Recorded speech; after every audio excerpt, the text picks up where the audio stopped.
Hey,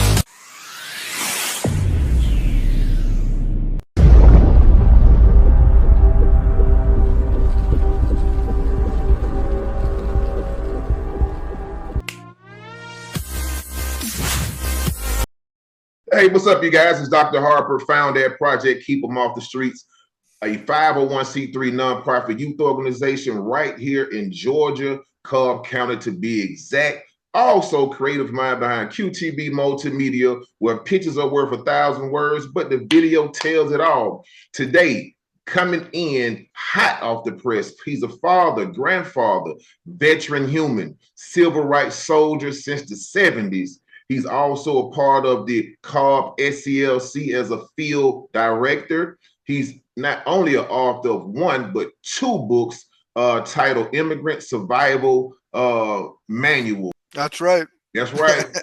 And I am not white. Brother Richard Pellegrino, welcome to QTV. Glad to share this space and time with you, sir. And I also hear you go by the name of Rich.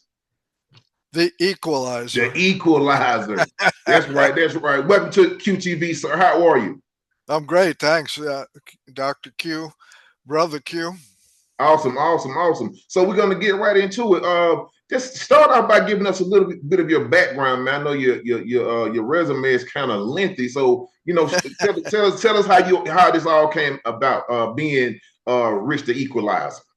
Well, I, of course, borrowed that term, although somebody in the White House claims he made it up. But and the key there is the White House, right? Which we'll talk about. But yeah, I grew up in New York and somewhat on the streets. I was a drug dealer.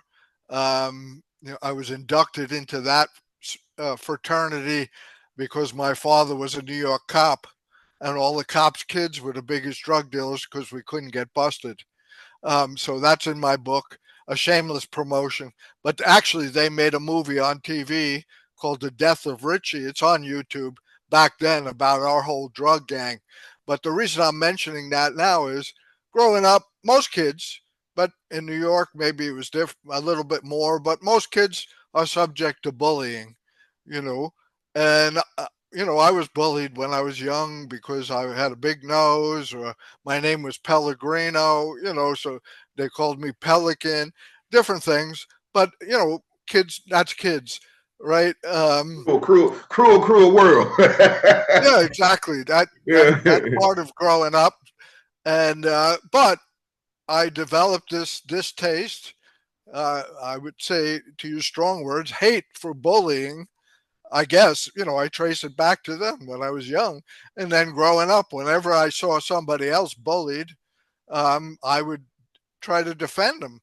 And so, you know, that was a good thing about my childhood, I guess. My parents instilled that sense of justice in me, even though they taught me wrong about many other things, which we'll talk about.